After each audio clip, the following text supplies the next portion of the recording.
নজর রাখবো পরবর্তী খবরের দিকে। বাঁকুড়ার সভা থেকে নরেন্দ্র মোদীকে নিশানা মমতা বন্দ্যোপাধ্যায়ের। এখনই গণতন্ত্রকে জেল বানিয়ে দিয়েছেন। আপনার হুঙ্কার আপনার দলের কাছে অক্সিজেন, গণতন্ত্রে আপনার হুঙ্কার কার্বন ডাই অক্সাইড। এই হুঙ্কার মানতে পারছি না, আমরাও রয়্যাল বেঙ্গল টাইগার। পাল্টা হুঙ্কার তৃণমূল নেত্রীর। আজ বাঁকুড়ার সভা থেকে মোদীকে নিশানা করেছেন মমতা বন্দ্যোপাধ্যায়। আজ বাঁকুড়ায় সভা করেছেন মুখ্যমন্ত্রী মমতা বন্দ্যোপাধ্যায়। সেই সভা থেকে কি বলেছেন তিনি নরেন্দ্র মোদীকে শোনাবো। একটা প্রধানমন্ত্রীর পক্ষে এ ভাষা কি শোভা পায় যে 4 जून निर्वाचन हो गए चुन चुन के अरेस्ट करेगा, सबको जेल में भेजेगा। अरे अभी तो जेल हो गया, अभी तो हिंदुस्तान को जेल बना दिया, लोकतंत्र को अब जेल बना दिया, गणतंत्र को अब जेल बना दिया। हर जगह में जेल तो पहले ही बना दिया। आपका एक पॉकेट में एनआईए और एक पॉकेट में सीबीआई, एक पॉकेट में ईडी तो और एक पॉकेट में income tax. NIA CBI BJP का भाई भाई। इनकम टैक्स ईडी और इनकम टैक्स बीजेपी का tax collection funding box, fund collection, यही तो चल रहा है। और इसको बाद में आप धमकी दे रहा है। किसको धमकी दे रहा है आप? हम लोग आपको डरते नहीं हैं। हमारा 5 लड़का अरेस्ट होगा तो उसको बीबी रास्ता में निकालेगा। हमारा एजेंट को अरेस्ट कर रहे हैं आप। हमारा अगर आपका हिम्मत है जनता को वोट लेकर राय लेकर जीतने के लिए तो आप क्यों अरेस्ट कर रहे हैं? और हुंकार दिच्छेन। আপনার হুঙ্কার আপনার দলকে চাঙ্গা করার জন্য দিন, আপনার হুঙ্কার আপনার দলকে অক্সিজেন দেওয়ার জন্য দিন।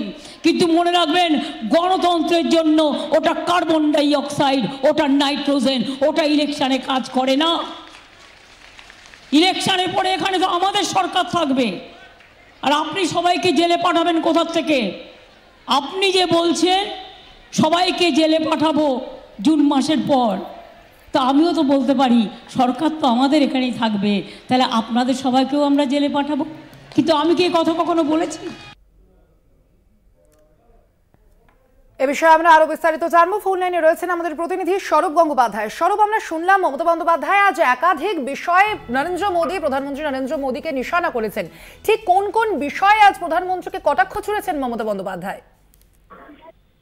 একেবারে দেখো, রাজনৈতিক সভা এবং যেহেতু 2024-এর লোকসভা নির্বাচন একদম সামনে এবং বাঁকুড়া জেলাতে মমতা বন্দ্যোপাধ্যায়ের প্রথম নির্বাচনী জনসভা অরূপ চক্রবর্তী, দলীয় প্রার্থী অরূপ চক্রবর্তীর সমর্থনে, এবং আজকের এই যে সভা, সেই সভাতে মমতা বন্দ্যোপাধ্যায় তার উন্নয়নের যে ধারা অব্যাহত রয়েছে বাংলায়, সেটা যেমন তিনি বোঝাতে চেষ্টা করেছেন বা বুঝিয়েছেন, পাশাপাশি তিনি আক্রমণ শানিয়েছেন প্রধানমন্ত্রীকে, নাম না করে প্রধানমন্ত্রীকে আক্রমণ করেছেন। কারণ তিনি যেভাবে জলপাইগুড়ির গিয়েও তিনি জলপাইগুড়ির মানুষের জন্য সাহায্যের কথা ঘোষণা করেন, এখান থেকে কিন্তু মমতা বন্দ্যোপাধ্যায় টার্গেট করেন প্রধানমন্ত্রীকে। এবং শুধু ওখানেই শেষ নয়, যে টাকা দেওয়ার জন্য আমরা যখন কমিশনে জানাচ্ছি, কমিশনও কিন্তু এখনো পর্যন্ত কোনো অনুমতি দেয়নি। পাশাপাশি প্রধানমন্ত্রীকে ভালো থাকার, সুস্থ থাকার তিনি কথা বলেছেন এবং তিনি এটাও বলেছেন যে এই যে হিন্দুস্তানকে জেল বানিয়ে দিয়েছে। এবং তিনি এটাও বলেছেন যে মোদির গ্যারান্টি মানে সবাইকে জেলে পাঠানো। অর্থাৎ তিনি যেভাবে ইডি, সিবিআই, আইটি সমস্তকে হাতিয়ার করে যেভাবে তৃণমূলের কণ্ঠরোধ করার চেষ্টা করা হচ্ছে, অর্থাৎ তিনি এই গোটা ভারতবর্ষকে তিনি জেল বানিয়ে দিয়েছেন এবং এইভাবেই তিনি কটাক্ষ করতে থাকেন। এবং পাশাপাশি যে বিভিন্ন প্রকল্পগুলো রয়েছে, সেই প্রকল্পগুলোর পাশাপাশি তিনি প্রকল্পের কথা বলতে গিয়ে তিনি বলেন যে কেন্দ্র সরকার যেভাবে এ রাজ্যের মানুষকে 100 দিনের প্রকল্প থেকে বঞ্চিত করেছে, কেন্দ্র সরকার যেভাবে এ রাজ্যের মানুষকে, এই বাংলার মানুষকে আবাস যোজনার প্রকল্প থেকে বঞ্চিত করেছে। যদিও আমরা 50 দিনের গ্যারান্টির কাজ দিয়েছি এবং তার সাথে সাথে ভোটের পরে সেটা 60 দিনও করে দেওয়া হবে, অর্থাৎ 100 দিনের কাজ এই বাংলার মামাটি সরকার দেবে, এমনটাও কিন্তু তিনি আজকের এই মঞ্চ থেকে জানিয়েছেন। পাশাপাশি ভোটের পরে আবাস যোজনা প্রকল্পের যে বাড়ি যেগুলো এখনো পর্যন্ত হয়নি, সেই বাড়িগুলো নিয়েও কিন্তু আশার কথা শুনিয়েছেন মমতা বন্দ্যোপাধ্যায়। এবং শুধু তাই নয়, আক্রমণ করে বলেছেন দুর্নীতি হয়েছে সেটা আপনি প্রমাণ করুন। আজকে তিনি কড়া চ্যালেঞ্জ ছুড়ে দিয়েছেন যে প্রমাণ করুন। নিজেদের দুর্নীতি সামালতে পারছে না, এখন তারা তৃণমূলের উপর ঝাঁপিয়ে পড়েছে। আমরা কিন্তু রয়্যাল বেঙ্গল টাইগার। আজকের এই সভামঞ্চ থেকে মমতা বন্দ্যোপাধ্যায়ের যে রাজনৈতিক বক্তব্য, সেই রাজনৈতিক বক্তব্যের শুরুটা ছিল তার যে উন্নয়নের ধারা যেভাবে বাংলায় চলছে, তার পাশাপাশি প্রধানমন্ত্রীকে আক্রমণ করে যেভাবে তৃণমূলের উপর আক্রমণ শানানো হচ্ছে, তৃণমূলকে যেভাবে একদমই স্বরূপ, ধন্যবাদ তোমাকে। তার পাশাপাশি ফোন লাইনে রয়েছেন এই মুহূর্তে বিজেপির সাংসদ শ্রমিক ভট্টাচার্য। শ্রমিক বাবু, আপনাকে স্বাগত জানাই। শ্রমিক বাবু, আজ বাঁকুড়ার সভা থেকে তৃণমূল নেত্রী রীতিমতো মোদীকে নিশানা করেছেন তিনি, এবং তিনি বলেছেন প্রধানমন্ত্রীকে নিশানা করে এখনই গণতন্ত্রকে জেল বানিয়ে দিয়েছেন। আপনার হুঙ্কার, আপনার দলের কাছে অক্সিজেন। পাশাপাশি তিনি বলেছেন বিজেপির এক পকেটে সিবিআই এবং অন্য পকেটে ইডি এনআইএ। আপনার প্রাথমিক প্রতিক্রিয়া জানতে চাইবো। এ কথা তো নতুন কিছু নয়, এবার তো অন্য কিছু বলুন মুখ্যমন্ত্রী। মুখ্যমন্ত্রী তো সৃজনশীল, তিনি ছবি আঁকেন, তিনি কবিতা লেখেন, তিনি সুর দেন, তিনি রাজনৈতিক দল ভেঙে দল তৈরি করেন।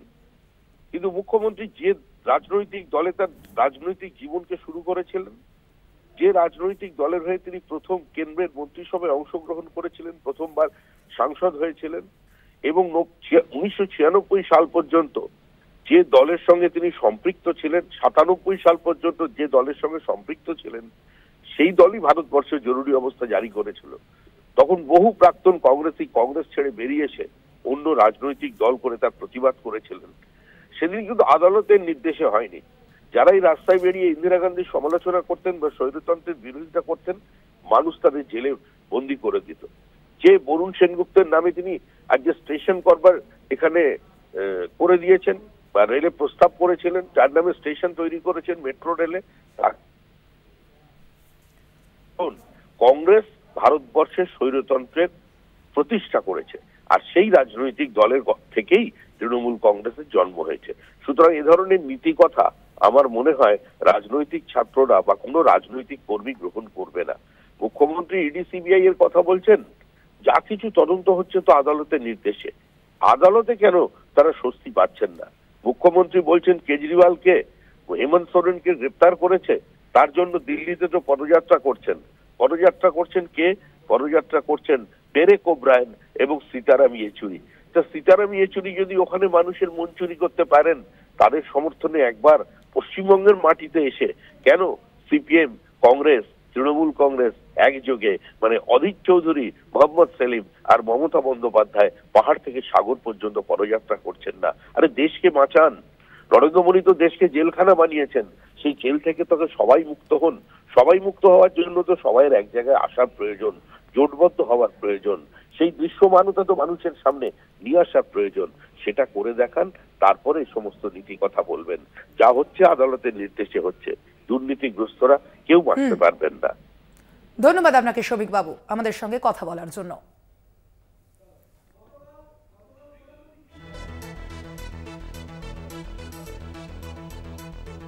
এর পাশাপাশি গতকাল ধূপগুড়ি থেকে প্রধানমন্ত্রী কি বলেছিলেন শোনাবো আপনাদের।